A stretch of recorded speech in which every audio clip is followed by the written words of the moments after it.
Welcome everyone to another WordPress and Coffee.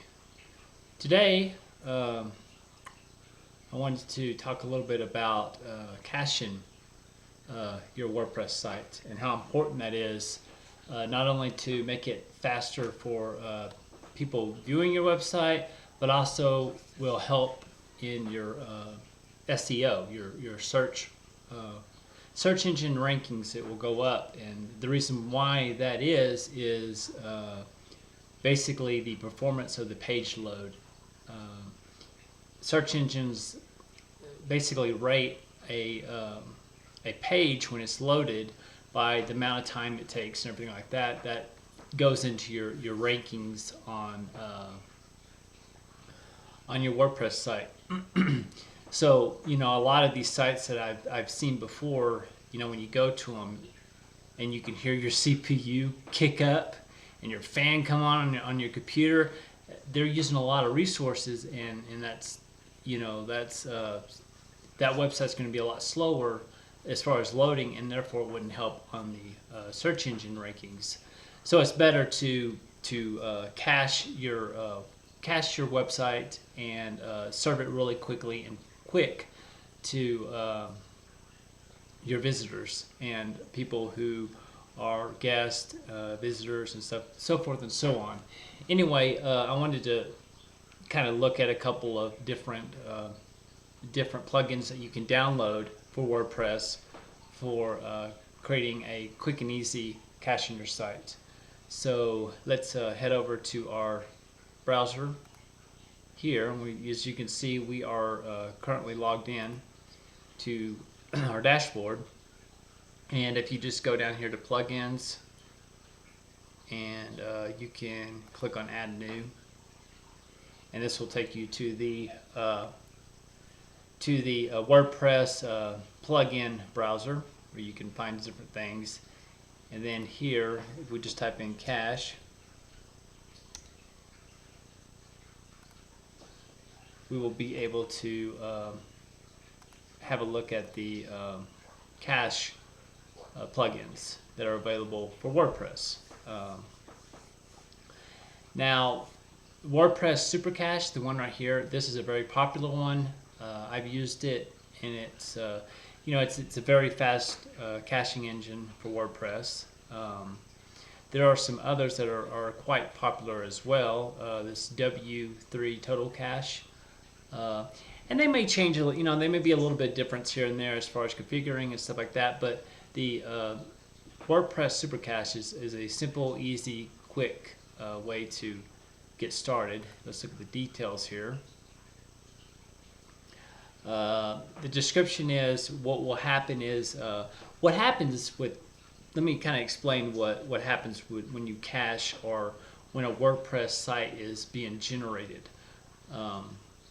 So if there's no caching at all, what happens is whenever each and every person come to the website, what happens is the script runs, it queries the database for all different types of data, depending on your site, your blog post, whatever you have on your site. It queries all that, and it has to generate it, and it basically builds and creates the HTML that is served through the client's browser. It does this like on the fly. I mean, it does it when somebody comes, it goes, runs the database queries, and serves it to the client. And then another person comes, it does the same thing. If multiple people are hitting at the same time on your website, it's building them HTML documents and JavaScript documents. It's serving them to each client, each one at every time they refresh, every time they hit a page. It's just constantly. So it's it does a lot of work. Your database has to do a lot of work. The server has to do a lot of work because it's constantly having to generate and create these files for the browser, for the client or the user's browser that is visiting your website. Now, what a cache does, what it does is it does that. It goes to the website, and it generates the cache, or it generates the look and everything, the HTML. It generates all that, and then what it will do is it will create a file, what they call a static file. A static file is just, all it is static code. I mean, it's the HTML code, it's the JavaScript code, it's all bundled up, and it doesn't change. There's no, it's just static. Where if you didn't have the cache on, it would be considered a dynamic build, or a dynamic web page, not a static web page, but a dynamic web page. And the dynamic is where it has to do all the queries, it has to do all the server, it has to generate all the HTML code to serve to the client. That's the difference. Anyway, so what these plugins do is they create this static HTML file, and they serve it to the people that are coming to visit your website. So, for instance, and what that does is it dramatically increases the performance and the load speed of your website. So, in other words, whenever a client comes and says, "Yeah, it's already cached. Here's the static HTML," and just gives it to them. Now, you may be thinking, well, what happens if somebody like a comment or something is made, and it's still given this static, and the comments are not showing up, or how does it do that? And pretty much what happens is, like for instance on this WP Super Cache, this is who it caches the files for. So this will cache the files for users who are not logged in. So if nobody's logged in, they get a static page. Users who have left a comment on your blog, who have not left a comment on your blog. So in other words, if they haven't left a comment on the blog and they're a user, it just gives them the static HTML page, because there's really no reason for them to have a new rebuild of the cache. And it also does our users who have not viewed a password protected post. So basically what this is saying is 99% of the visitors that come to your website will get static HTML pages, because that's all they need. I mean, it doesn't have to build it. Now, it would have to build it for certain users, like the administrator. Like if you're the administrator to the website and you log in, you don't need to see static pages, because you may be making changes, you're making new posts, you may be commenting and all that. And what happens is, like, if you make a new post, it automatically goes and regenerates a cache file with the new post. So any new visitors that come back, they will see the new post. And this works as well as comments. Like if you have a user and they log in and they post a comment, well, what will happen is the caching plugin will rebuild a new page with that comment as static HTML. So that way, it's always, the end user and the nobody is seeing or not seeing what they're posting. In other words, this can be a problem. I've had this problem with using other types of scripts, PHP scripts, where it did the cache, and then I would go in and change it, or as administrator I would add a post or something, and it wouldn't show up for a while. Sometimes they're set up so they only rebuild the cache on a time basis. In other words, like the site is rebuilt every 15 minutes or so. And I really don't like that system or the way that works, because if you're an administrator and you go and you make a post and you don't see it for 15 minutes, or you have to flush the cache, it's just a pain in the ass to do it that way. I prefer that if you're logged in, you don't see, if you're the administrator or you're a user that actually needs to see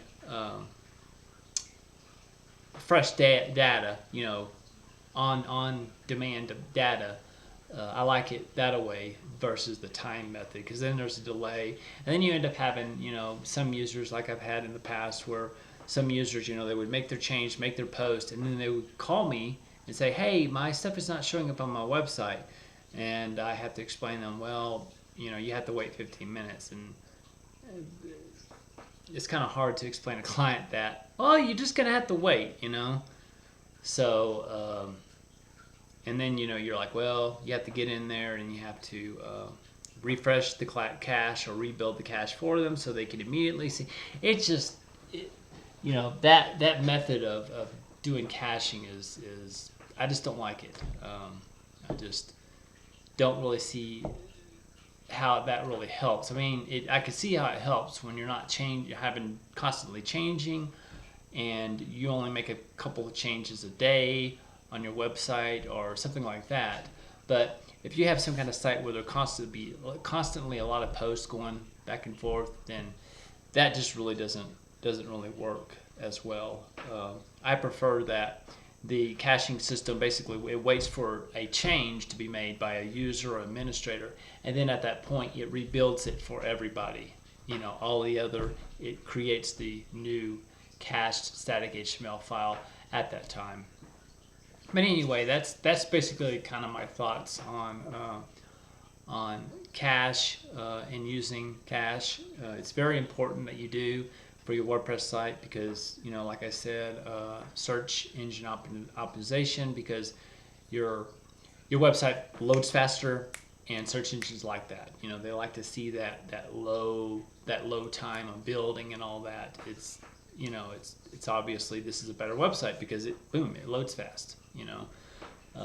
And that if people have to wait for a few seconds to have a page build, a lot of times they'll just click off. They won't even mess with it, because it's like it's not responding. Screw it. I got stuff to do. They move on. And with the such short attention span that most people have, especially when you're doing something like that, you're waiting on something that you don't even know if you want to, look at it after it loads, So anyway, that's kind of my thoughts on cache and all that stuff. But I have used this one. It is a great plugin for WordPress. It'll do a lot of things that help. I mean, you can read through it. You can see all the things that will handle and how to configure it and all that. It's really simple. Pretty much the basic configuration on it is you just basically install it and activate it, and then you just simply enable it, and you really don't have to change anything or mess with anything. It's basically pre-configured. Now, if you have some special circumstances, there is an advanced part of it that you can get in there and you can look at and understand how it all works, so it can best fit your site and how you need to utilize the plugin. But anyway, this is a great plugin, this WP Super Cache. I haven't tried any of these others. I'm kind of interested in maybe trying this W3 Total Cache. It has 1+ million active installs, and it has great reviews. So, and it's been updated recently. So this is another one that seems kind of interesting, is this W3 Total Cache here. And if I just kind of look through here, talking about the benefits, it improves in search engine result page ranking, especially for mobile-friendly websites and sites using SSL. I mean, this is very important stuff to know and to utilize. They say you get at least a 10 times improvements in overall site performance. That's just crazy. 10 times performance. I mean, that's just wow. That's quite the performance there, especially when a general WordPress site can load within a couple of seconds. I mean, that cuts it down to like milliseconds as far as load time, which is good. the thing it also says, oh, this affects your site rank because it will increase it because it improves performance. So instant repeat page views, browse caching. Okay. Optimize progress rendering. Pages start rendering quickly and can be interacted with more quickly. That doesn't really make sense. Huh. Optimize progressive rendering. Pages start rendering quickly and can be interlaced with more quickly. That sentence doesn't make any sense to me. Anyway, reduced page load time increases visitor time on site. Visitors view more pages. Improved web server performance. High traffic periods. Up to 80% bandwidth savings. Wow, that's impressive. That's another thing that you don't really think up off the top of your heads is by you creating these static HTML sites, your bandwidth now drops by 80% apparently. And that's because it's not having to query the database, because when you query the database and the database runs and it pushes out that information, what happens is building that stuff, there's a lot more bandwidth going through, because the database has to do its doing, has to send it, and then has to wait for a response, and then has to send, more information back and forth, and, it has to basically build all the HTML. And whenever you just give it a static page, you say, well, here's the page. Well, apparently that can save up to 80% in bandwidth savings. So that can help a lot on your actual bill for your hosting. I mean, so that way you're not using as much bandwidth. That's a great thing. That's really a great thing. And 80% is a lot of percentage.